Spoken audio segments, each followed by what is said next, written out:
Hey, what's going on? Jeff Ratcliffe here. It's fantasy football draft season, baby. August is here. Fantasy drafts are upon us, so we need to know the rankings for sure. And tight end, of course, is a very interesting position. We know it was so top heavy last year, so let's dive in to the top 10 fantasy tight ends for 2019 fantasy football drafts.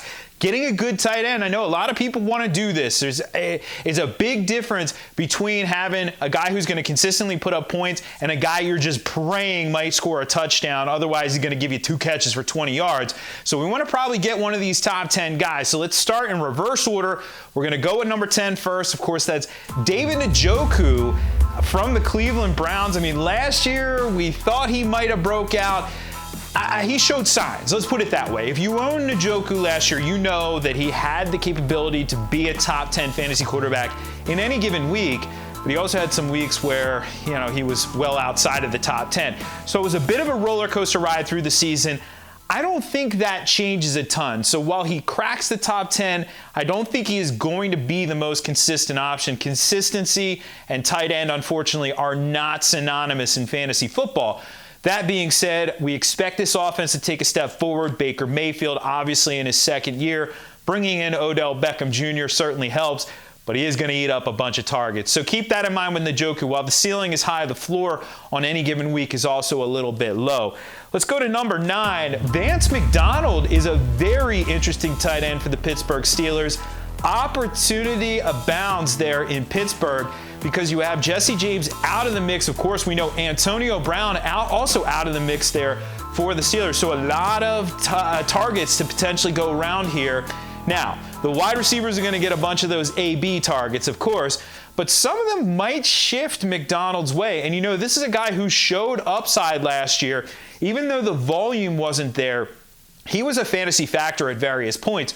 So this year now, with all that extra meat on the bone, expect McDonald to take a step forward. He's actually one of the bigger breakout candidates at the position for 2019. At number 8, speaking of breakouts, well, last year we finally saw the breakout happen from Eric Ebron. It took forever. It really did. But he broke out in a big way. Double-digit touchdown receptions for Eric Ebron. And, he's going to continue to be a red zone presence for this Indianapolis Colts offense. There's no doubt about that. That being said, you would expect some touchdown regression because, he was among the highest targeted in the league in the end zone last year with 18 end zone targets.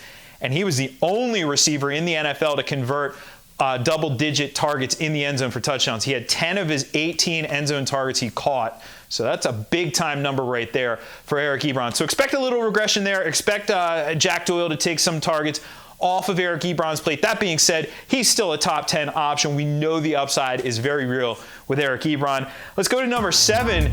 And another player, it kind of was like, finally, we got the fantasy breakout from Jared Cook. Well, we've seen big games out of Jared Cook in the past, but the season-long consistency certainly wasn't there until last year. He put up some solid numbers with Oakland. It was a lackluster Oakland offense, but he benefited from the fact that after Amari Cooper was out of there really weren't any receiving targets at wide receiver for Derek Carr. So Derek Carr leaned heavily on him. Now, of course, Jared Cook is with Drew Brees in New Orleans. And speaking of wide receivers, well, we know Michael Thomas is there, but who else is there? You have guys like Ted Ginn, Traquan Smith, Keith Kirkwood. Are they really going to do a lot of damage? Not necessarily. So there's a great opportunity here for Jared Cook. I wouldn't say he'd be the number 2 target because Alvin Kamara is going to get his out of that backfield. But the number 3 target in that offense is a possibility for Jared Cook, which would likely lead to top 10 fantasy production. At number 6, we've already seen a strong fantasy season out of this guy, Evan Engram from the New York Giants. That was his rookie year. Last year he took a step back. But you have to understand why production happens in fantasy football to really get the player. In 2017, Evan Engram put those numbers up because there wasn't anybody else there. Odell Beckham got hurt. At the end of the season, Sterling Shepard was hurt. Eli Manning's going to throw to whoever he has, and at that point, it was only really Evan Engram on the field. Last year, now Beckham was banged up for a portion of the season, but Shepard was on the field for basically the entire year. You didn't have the same opportunities for Evan Engram. Now, look forward to this year. Golden Tate's starting the season suspended for the first 4 games. They lost Corey Coleman already. Shepard's banged up, but he should be good by the start of the season. there's still going to be some opportunity here for Evan Engram. So I like him to take a step back to where he was in 2017 as opposed to where he was last year. He's the number 6 tight end on my list. Number 5, O.J. Howard, who was also banged up last year. But this guy played in 10 games last season. He was a top 10 fantasy tight end in 7 of those 10 games. That is nice consistency right there for O.J. Howard. This guy has a lot of juice. We know athletically he's off the chart. Jameis Winston loves to push the ball downfield. And yeah, Mike Evans is going to get his. Chris Godwin is going to get his. But O.J. Howard is right in there. He could be the number 3 target in this offense. Sure, Cameron Brate's there. But I really like O.J. Howard to take a step forward this year. Just got to stay healthy. So there's a little risk with him, but he comes in at number 5. Speaking of got to stay healthy, at number 4, this guy didn't even play last year. Hunter Henry, last year was supposed to be the breakout year. We saw so much potential in his rookie season. And then, of course, the untimely injury right before the preseason started there, and he was out for basically the entire year. Frustrating, but he is back. He is good to go, and all of that upside is still there. And better yet, unlike in his rookie season, he isn't going to have Antonio Gates in his way. This is Hunter Henry's show now for the Los Angeles Chargers. I love Hunter Henry to take a huge step forward this year. He's one of my top targets at the position because I don't know if you need to get the elite guys. The top 3 are on an island by themselves, separate from everybody else. I don't know if you need to get them, though, because you're going to have to pay a premium price on draft day. So I love targeting Hunter Henry. If I can get him in the 5th round of a 12-team draft, I am one happy individual. But let's talk about these top 3 because, like I said, the big 3 are in their own tier this year. At number 3, you could go one of 2 ways here. I'm going with George Kittle at number 3, and I'll tell you why. Last year, he was a monster. There's no doubt about it. One of the biggest breakouts at the position we've seen in recent memory. But that was closer to his ceiling. There's no denying that.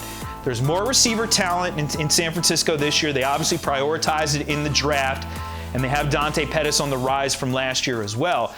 So I think we see a little bit of regret. Don't get me wrong. I'm not saying George Kittle is a bad option. He is a very good option, but a little bit of regression from last year, as opposed to the guy at number 2 with Zach Ertz. So Zach Ertz, I do think we see some regression as well from last year because, hey, the guy averaged 10 targets a game last year. That's a monster number. We know Dallas Goedert's going to get a little bit more work as a tight end in that Eagles offense as well. But Ertz, over the last 3 seasons, has shown a very high floor. I would argue that Ertz's floor, even with Dallas Goedert there, is higher than Kittle's floor. So that's the separator, but it's super close. Honestly, in your drafts, these guys are probably going to go within a couple picks of each other, and it very likely might even be before the 2nd round ends in your 12-teamers. But of course, the guy at the top, we know who he is. In fact, maybe he's in a tier by himself because Travis Kelce is a stud. He is an absolute stud. He's been the number 1 fantasy tight end in each of the last 3 years. And last year, Travis Kelce put up one of the best seasons we've ever seen from a statistical standpoint from a tight end. One of the best fantasy tight end seasons ever from Travis Kelce last year. And I think he can improve on it. In fact, now, granted, everybody regresses. Regression to the mean happens. But it would not surprise me if Travis Kelce went out and put up better numbers this year with Patrick Mahomes at quarterback. That being said, here's the thing. If you want Kelce this year, you are going to have to draft him very likely in the 1st round. And that's even in a 10-team league. He may go as like the 7th, 8th, 9th pick off the board. People are going to prize him, covet him. They are going to draft him very early. So the question you have to ask is, how does your roster look if you draft a tight end in the 1st round? Now, are you comfortable waiting at running back in a year where running back's super thin? I probably don't go that route. That being said, Kelce, he's freaking awesome, and I can't blame you if you take him in the 1st round. You want to see where all the tight ends rank, the tight ends beyond the top 10 here, you can check those out, all the rest of our positions and projections over at PFF.com.